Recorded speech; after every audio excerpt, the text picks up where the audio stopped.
Yo, salut les mogos, salut les mousseaux, c'est Saint-Emmanuel, aka le grand H.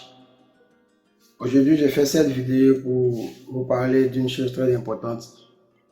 Et oui, je vais vous parler de la qualité, du caractère, de la caractéristique ultime qui fera de vous le mec alpha par excellence. Et oui, je sais qu'il y a beaucoup de qualités qui sont associées à l'image du mec alpha. On parle du physique, de la santé financière, du statut social, de la confiance en soi, du charisme, etc. Toutes ces qualités-là sont très importantes dans la mesure où elles vont te permettre d'attirer des meufs. Elles vont te permettre de réaliser certaines choses. Mais ce n'est pas ça qui fera de toi le mec alpha. Ah oui. Quelqu'un me dira, mais s'il attire déjà des meufs, c'est qu'il est pas mal alpha. Eh bien non, eh bien non. Parce que même les signes, les bêtas, ils attirent aussi des meufs. Ils attirent aussi des meufs. La vraie différence va se résider au niveau de comment tu gères ces meufs-là et comment tu te gères toi-même. Et pour mieux gérer ces jeunes choses, il y a une qualité. Une qualité que vous devez avoir. C'est la capacité à savoir accepter la fin des choses. C'est la capacité à se dire que les choses ne se finissent pas toujours bien. Que parfois le résultat escompté est différent du résultat obtenu.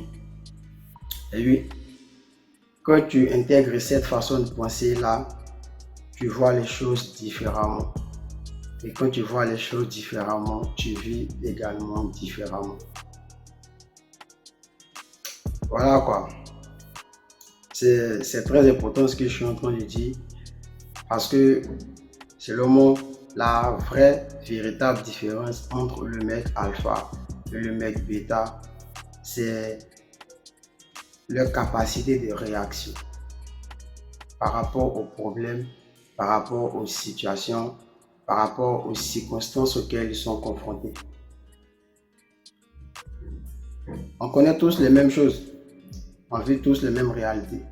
Il y a des réalités qui sont plus accentuées que d'autres, mais que tu sois alpha ou bêta, tu connaîtras le régime, tu connaîtras l'échec, tu connaîtras l'abandon, tu connaîtras toutes ces petites choses-là. Peu importe ce que tu es, peu importe ce que tu représentes. Maintenant, la différence va se situer au niveau de comment tu réagis quand tu connais, quand tu es confronté à ces situations-là. Le mec alpha, quand il s'est fait rejeter, il passe à autre chose. Quand il envoie un message et que la meuf ne répond pas, il passe à autre chose. Surtout si c'est une meuf qu'il ne connaît pas, hein, quand il essaie de faire connaissance, etc. Il passe à autre chose. Quand il essaie d'accoster une meuf dans la rue et qu'elle n'est pas réceptive, il passe à autre chose. Le mec bêta, lui, non. Lui, non. Parce que dans sa tête, là, ce qu'il espère, c'est ce qui doit forcément se passer. S'il envoie un message en espérant que la meuf réponde, la meuf doit répondre. Parce que si la meuf ne répond pas, c'est la fin. C'est la fin du monde pour lui. Pour lui, c'est la fin du monde. Il envoie des messages, des rafales de messages de qu'est-ce que tu fais, de pourquoi tu ne réponds pas. Je te vois en ligne, mais tu ne réponds pas. Tu fais des statuts, mais tu ne réponds pas. Pourquoi? Yo mec, si elle ne répond pas, c'est parce qu'elle n'a pas envie de répondre. Voilà. Je n'ai pas fait le droit, hein, mais à ma connaissance, il n'y a pas d'article de loi selon laquelle on doit forcément répondre quand on reçoit un message. Alors laisse la meuf vivre sa vie et vis la tienne aussi. Ça va aussi te permettre de mieux gérer la pression, de mieux gérer le stress. Tu vois, parce que quand tu n'as pas peur de l'échec, tu es moins stressé également. Et qui dit ne pas avoir peur de l'échec, dit plus de tentatives. Tu tentes plus. Donc du coup, tu deviens un mec beaucoup plus actif. Tu deviens un mec beaucoup plus entreprenant. Parce que tu n'as pas peur de jouer. Mais si tu as peur d'essayer, comment tu comptes y arriver un jour? Comment? On ne peut rien réussir tant qu'on n'a pas essayé. Alors, dites fuck à la peur de l'échec et apprenez dès maintenant à plus essayer, à plus tenter. Ça va vous faire plus d'expérience. Et qui dit plus d'expérience dit plus de réussite. Et qui dit plus de réussite dit également plus de confiance. Et qui dit plus de confiance dit également plus de tentatives. Tu vois, ça devient comme un cercle vertueux. Tu vois, où tu essayes, tu n'as pas peur, tu réussis, tu ne réussis pas, c'est pas grave, tu essaies à nouveau, tu réussis, tu augmentes en confiance, etc., etc. Un cercle vertueux. Il y a un truc très important que vous devez savoir, les gars, c'est que dans la vie, tout ne dépend pas de notre bon vouloir. Tout ne dépend pas de nous. C'est pas parce qu'on veut ceci que c'est ce qui arrive. C'est pas parce qu'on veut que ça se passe comme ça que c'est effectivement ce qui se passe. Voilà, surtout dans les relations interhumaines, ça peut s'avérer très compliqué. Mais la bonne nouvelle, c'est que en toute chose, vous avez votre part de responsabilité. Je dis que c'est une bonne nouvelle, mais pour certains, c'est une mauvaise nouvelle. Pour ceux qui aiment rejeter la faute sur les autres. Bon, bref. Pour moi, c'est une bonne nouvelle. Voilà pourquoi. Parce que ça m'amène à travailler beaucoup plus sur moi-même. Et je vous invite à faire également ça. Travaillez beaucoup sur vous-même. Soyez la meilleure version de vous-même.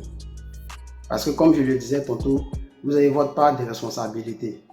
Vous avez votre part d'influence dans tout ce que vous connaissez comme résultat, que ce soit positif ou négatif.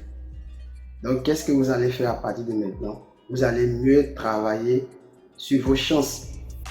Vous allez mieux travailler sur vous-même, être la meilleure version de vous-même, être la meilleure version de vous-même pour ainsi augmenter vos chances de réussite, pour augmenter votre taux de réussite. Vous allez forcément connaître l'échec, mais au moins vous allez réussir plus. Et quand tu as suivi toute la vidéo et que tu as compris la base que j'ai essayé d'identifier, déjà tu sauras mieux gérer les échecs aussi, parce que pour toi ça ne sera pas une fatalité. Et c'est en voulant devenir la meilleure version de soi-même qu'on ouvre cette petite porte là sur les qualités que j'avais évoquées en début de vidéo, c'est-à-dire le physique, la confiance en soi, le statut social, la situation financière, etc., etc. Donc, vous voyez que finalement, ces qualités-là découlent de la première que j'ai appelée la base. Voilà. Maintenant, pour terminer la vidéo, cette façon de penser-là, moi, je l'ai appelée la flex attitude. Voilà. Donc, soyez flex, les gars. Ne vous mettez pas de pression. Essayez, faites ce que vous pouvez. Vraiment, hein, faites vraiment ce que vous pouvez dans la limite du possible et laissez l'autre faire sa part. C'est tout. Alors, c'est la fin de la vidéo.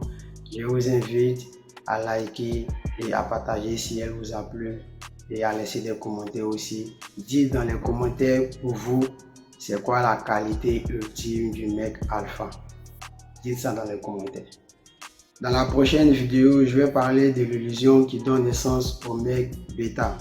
Sur ce, je vous laisse les gars. Mais avant de vous quitter, sachez qu'il y a différentes façons de penser. Mais parmi toutes ces façons de penser là, il y a une meilleure façon de penser. Et c'est celle-là que vous devez adopter. Ciao.